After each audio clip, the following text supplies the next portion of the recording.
Bonjour les sixièmes, nous nous retrouvons aujourd'hui pour continuer notre thème sur la Rome antique. Nous allons parler aujourd'hui non plus de la République romaine, mais cette fois-ci de la structure qui va suivre, des institutions qui vont suivre, qui s'intitule l'Empire romain.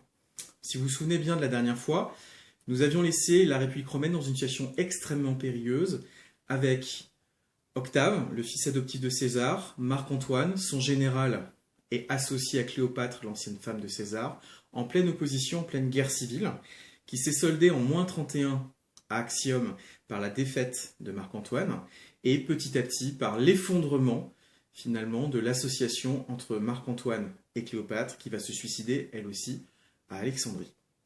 À ce moment-là, finalement, Octave se retrouve le seul maître, le seul homme important au sein de cette République romaine, et il va en profiter, notamment du soutien des sénateurs, pour pouvoir petit à petit transformer les institutions. Son but, devenir l'homme fort de cette République romaine et se donner une importance qu'il n'avait pas jusqu'à présent.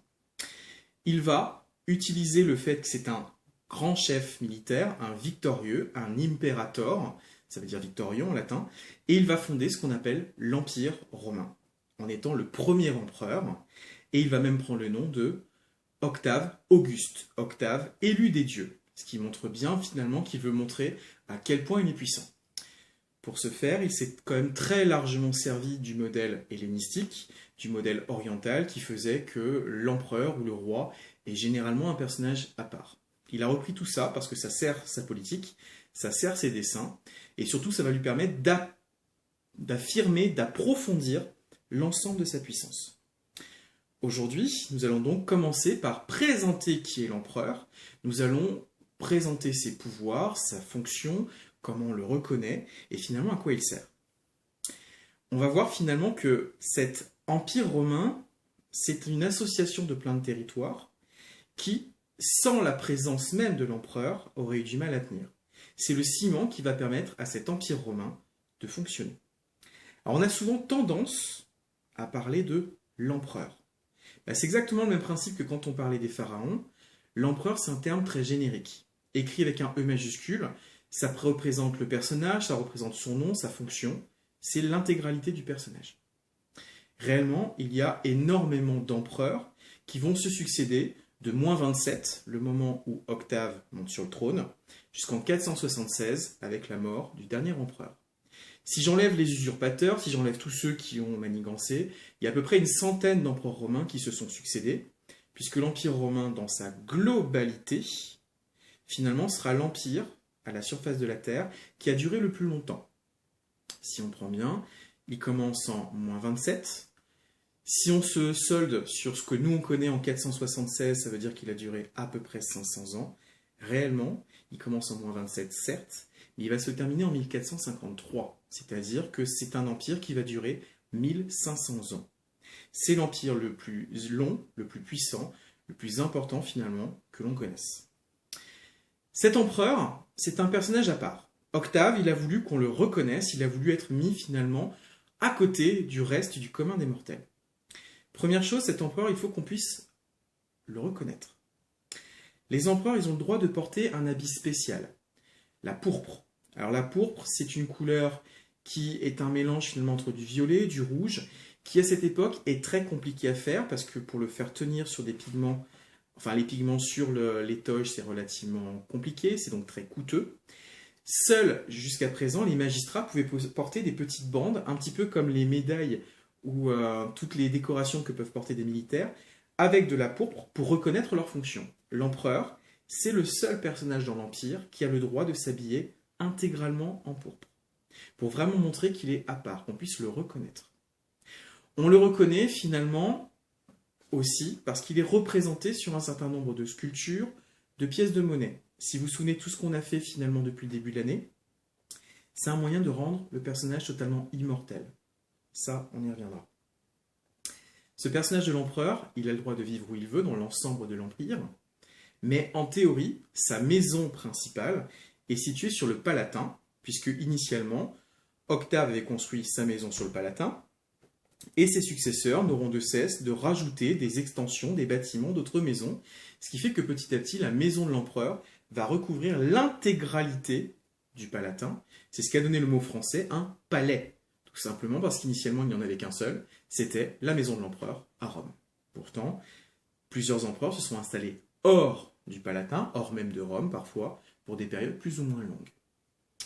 Ces empereurs, ils sont de différentes familles qui vont se succéder au fur et à mesure. La première, bien sûr, ce sont les Julio-Claudiens, ceux qui descendent de Jules César, ce sont ses héritiers, mais au fil du temps, ces familles, elles vont changer, parce que pour devenir empereur, certes, il faut être fils d'empereur ou membre de la famille d'un empereur. Vous vous souvenez, on a déjà parlé, comme il y a des adoptions, ça peut parfois faciliter la chose, mais parfois il arrive qu'il n'y ait plus de fils mâles, ou parce que, tout simplement, il y a une crise politique, plus d'enfants, plus de confiance, et dans ces moments-là, une autre famille peut prendre le pouvoir. Alors, soit en renversant l'empereur précédent, mais généralement, ça ne peut pas se faire sans le soutien de deux institutions importantes, le Sénat, qui reste influent malgré tout pendant l'Empire romain, et surtout la garde prétorienne, qui est la légion la plus importante qui défend directement l'empereur. Donc, on se rend bien compte que pour devenir empereur et surtout rester empereur, c'est pas une situation très très simple. Il faut continuer à agrandir l'empire, il faut apporter de la richesse. Si on n'est pas un empereur qui apporte à Rome, on a des chances d'être destitué. Et pour un empereur à destituer, généralement, c'est synonyme de la mort. C'est ce qui s'est passé pour les derniers Julio-Claudiens. C'est ce qui se passera à d'autres moments de l'histoire romaine. Il y aura des tentatives de prendre le pouvoir qui parfois vont fonctionner, pas toujours. Mais finalement, sur ces 500 ans d'empire romain initial, on a différentes lignées, différentes dynasties, donc qui vont se succéder de façon plus ou moins linéaire et de façon plus ou moins calme. Nos empereurs, il faut maintenant aussi qu'on s'intéresse un petit peu au pouvoir qu'ils peuvent avoir. Tous ces empereurs, si on veut les connaître, tout à l'heure on a vu, il suffirait en théorie de regarder les sculptures, de regarder les pièces de monnaie. Si on regarde une pièce de monnaie, comme celle que vous avez actuellement à l'écran, vous avez une représentation d'un empereur, ici c'est Trajan, et tout autour de son visage, vous voyez bien qu'il y a finalement tout un tas de lettres qui s'accumulent, qui pour nous ne veulent absolument rien dire. C'est vraiment quelque chose d'assez compliqué avec des consonnes qui se suivent, parfois sans que ça ait aucun sens. Ça, c'est la merveille de l'épigraphie romaine. Frapper des lettres, graver des lettres dans la pierre ou dans le métal, ça coûte très cher. De nos jours encore d'ailleurs. Ce qui fait que les Romains, ce sont les premiers à avoir inventé des abréviations. Donc si vous voyez une accumulation de lettres sans aucun sens sur la pièce de monnaie de Trajan, un Romain, d'une part, il reconnaîtra le visage de l'empereur, mais d'autre part, il sera capable de comprendre un certain nombre de mots. Par exemple, imp, pour lui, va comprendre imperator, le victorieux. Si je prends l'intégralité de ma pièce de monnaie, un Romain, lui, va comprendre imperator, caesar, nerva Traiano, Augustus Germanicus Dactiacus, pontifex maximus, tribunicia potestate, consul 5 ici, pater patria. Alors là encore, vous allez me dire, on ne comprend pas grand-chose. C'est normal, c'est du latin. Si maintenant, par contre, je décortique l'intégralité de tous ces mots, ça donne un sens et ça permet de comprendre, pour n'importe quel Romain, quel est le pouvoir de son empereur. Il est donc, on a dit, un personnage qui a différents pouvoirs. Nous, on avait déjà vu 3 formes de pouvoir. Le pouvoir politique, le pouvoir militaire, le pouvoir religieux. Donc, en décortiquant ma pièce de monnaie, je vais expliquer, à partir de tout ce qui est indiqué, quels sont les pouvoirs réels de l'empereur. Alors, on va commencer par faire ce qui est plus simple. Un empereur, on a vu, le mot veut dire victorieux. Donc, on va décortiquer tout ça. Notre empereur, il est imperator, il est victorieux. Ici, Trajan vous a même indiqué contre qui il a été victorieux. Les Germanicus, donc les Germains, les populations qui sont au-delà du Rhin, l'Allemagne actuelle, et les Daciques, les Daces, qui seraient dans l'actuelle Roumanie-Hongrie. Donc on voit que c'est un empereur qui a gagné des territoires, il est important. Cet empereur, il a donc une double responsabilité. C'est lui qui assure les conquêtes. Pour cela, il est consul pour la 5e année. Ça, c'est pour rassurer les masses, pour montrer qu'il est comme les autres. Mais il est donc à la fois le chef des armées, mais toujours en tant que consul, le chef de la cité. Sauf qu'à cette époque, c'est plus la cité de Rome qui compte, c'est l'Empire romain. Ça veut donc dire que c'est lui qui est le chef des provinces. C'est lui qui va nommer les gouverneurs à chacune de ces provinces. Il va leur donner les ordres, et c'est eux qui vont relayer les ordres de l'empereur. Ça veut dire que même s'il est à Rome, en théorie, c'est comme s'il était partout en même temps. C'est pas totalement anodin.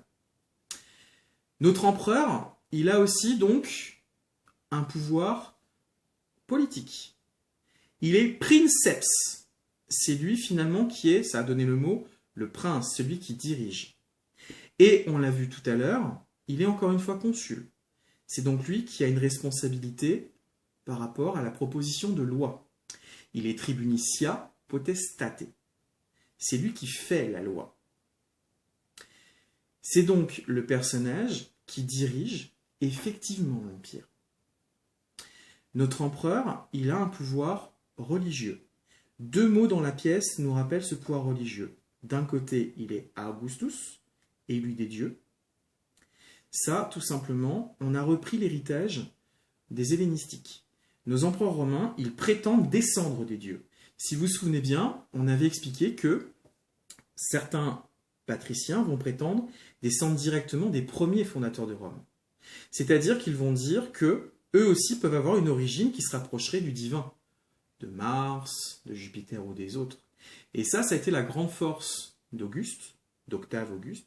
Il a repris la même histoire que Jules César, puisque tout bêtement, il prétend descendre de Vénus. C'est pas anodin. Ça, c'est quelque chose qu'on voit beaucoup chez les hellénistiques, prétend descendre d'un dieu. Mais descendre de Vénus, ça veut dire qu'on a la même origine que Romulus et Rémus. Donc donner un sens très important pour ces Romains très superstitieux. Les Julio-Claudiens sont empereurs parce que de toute façon, ils étaient destinés à diriger les autres. Ils sont plus importants que les autres. Je reprends ma pièce de monnaie. Nos empereurs sont aussi Pontifex Maximus. Maximus, ça veut dire grand. Et Pontifex, c'est un pontife. Alors c'est un mot que vous connaissez relativement mal. Un pontife, normalement, ça voudrait dire un prêtre. De nos jours, le terme de pontife, on l'emploie pour une personnalité, c'est le pape, le chef de l'Église chrétienne catholique. Donc un pontife, réellement, c'est un prêtre important. S'il est grand pontife, ça veut donc dire que l'empereur, il se considère comme le chef de tous les cultes que l'on va trouver à Rome. Vu la quantité astronomique de dieux qu'on a à Rome, vous vous souvenez, on en a parlé la dernière fois, ça lui donne énormément d'importance. Dernière chose, notre empereur, il est, on l'a vu tout à l'heure, tribunicia potestate. Il fait la loi, mais c'est aussi celui qui l'a fait appliquer et, le cas échéant, juger. C'est le juge suprême.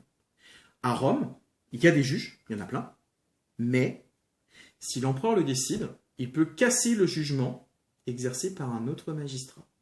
Et c'est son avis qui compte quoi qu'il arrive.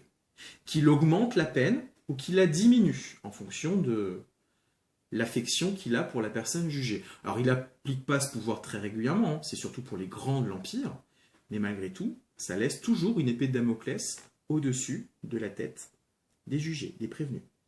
Si vous avez le soutien ou la détestation de l'empereur, ça peut changer totalement la donne. Ça, c'est ce qu'on va appeler le pouvoir judiciaire. Alors je reprends. Mon empereur, il a le pouvoir politique, militaire, religieux, judiciaire. Si vous vous souvenez ce qu'on a vu dans les précédents chapitres, si je suis capable d'exercer tous ces pouvoirs, ça veut dire que mon pouvoir, il est absolu. Et l'empereur devient un personnage tout puissant au sein de l'empire. Sur un simple mot de l'empereur, il peut vous tuer.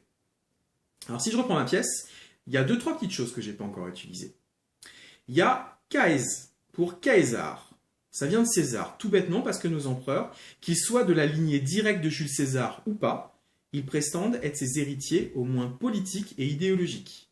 Rappelez que eux aussi descendent de la grande lignée des Juliens-Claudiens. Enfin, Nerva Traiano, Trajan, il donne son nom, ça paraît logique, et il précise qu'il est fils de Nerva. Pourquoi ? Tout à l'heure je vous l'ai expliqué, c'est pas le fils de Nerva Trajan. Il a été adopté. Donc il remet bien le nom de son père adoptif pour créer une lignée pour que le peuple soutienne son nouveau règne. Donc si vous avez bien écouté tout ce qu'on a fait, on voit bien que tout est construit pour cet empereur. Il y a une forme, c'est un terme que vous reverrez beaucoup en troisième, de propagande, de manipulation de la population. On veut faire comprendre des choses pour que la population soutienne l'empereur. Et ça, c'est quelque chose d'important. Parce que tout bêtement, l'empereur, c'est le ciment au sein de la population. Ce ciment, c'est les derniers mots de la pièce. Il est pater patriae, le père de la patrie. Il ne faut pas oublier que l'Empire romain, c'est des Gaulois, des Italiens, des Ibères, des Égyptiens, des Daces, des Germains, des Grecs. Et tout ce beau monde parle pêle-mêle le Gaulois, l'Ibère, le latin, l'Égyptien, etc., etc. Croit en différents dieux. C'est-à-dire que, à tout moment, des provinces pourraient se révolter. À tout moment, tout pourrait exploser. Il a fallu donc trouver un maillon central, une clé de voûte, qui va permettre à l'Empire de tenir. Et c'est l'empereur. L'empereur, il est votre empereur, que vous soyez gaulois ou égyptien, que vous parliez ibère ou grec. Dans tous les cas, c'est lui qui est votre chef. Et on va même en faire quelqu'un d'à part. On va en faire un véritable dieu, un dieu vivant. Reprendre l'idée des hellénistiques, des orientaux, qui fait que le chef est un dieu vivant, c'est-à-dire qu'il est sacré tant qu'il est présent, et après sa mort, il doit rejoindre les autres dieux. Il y a beaucoup de représentations des empereurs ou des impératrices en tant que dieux après leur mort. Pour nous, si on prend les deux principaux, Auguste et son épouse Livie, ce sont les deux premiers qui vont être divinisés. À la mort de l'empereur, non seulement Livie devient sa grande prêtresse, mais on va lui donner des temples, des jours fériés, on va lui donner des cultes, des prêtres, et surtout, alors qu'il y a des centaines de dieux dans tout l'Empire, l'empereur devient le seul qui est obligatoire pour tous. Encore une fois, quelle que soit mon origine, quelle que soit ma province, je dois sacrifier à l'empereur, faire les fêtes de religion de l'empereur. Alors globalement, ça se passe bien, parce que je vous rappelle que ce jour-là, on fait des sacrifices, donc la population mange bien, on prend soin d'eux, donc ça, globalement, la population l'apprécie. Et surtout, ça vous donne l'impression que l'empereur est parmi vous, est présent. Et ça va se succéder avec tous les différents empereurs, jusqu'au moment où l'Empire deviendra chrétien. Les impératrices font exactement pareil. Après sa mort, Livie sera aussi divinisée. Si vous allez à Vienne, il y a toujours le temple d'Auguste et Livie, qui était dédié finalement aux empereurs dieux. On fait des grands sanctuaires fédéraux. À Lyon, sur la colline finalement, de Fourvière, de la Croix-Rousse, etc., on avait construit des lieux religieux. On avait construit un grand sanctuaire, puisque c'était la capitale des Gaules, pour que tous les Gaulois viennent sacrifier à l'empereur régulièrement. Au final, c'est un personnage qui n'est plus tout à fait humain, qui n'est pas un dieu tant qu'il est encore vivant, mais qui permet à chaque membre de l'Empire de se sentir avec un élément commun les uns avec les autres, pour faire tenir, se sentir protégé par cet empereur qui est là pour veiller sur vous, qui est là pour faire grandir l'Empire, qui est là pour vous assurer la prospérité, une vie agréable, tout en vous protégeant. Au final, l'empereur, c'est un personnage qui permet à toute une structure monarchique de tenir. Et c'est quelque chose de très important. C'est lui qui prend les grandes décisions, et c'est lui qui va amener l'Empire à sa grandeur. Et c'est ce qu'on verra dans la suite. Je vous remercie de votre attention, et je vous dis à très vite. Bonne journée à tous.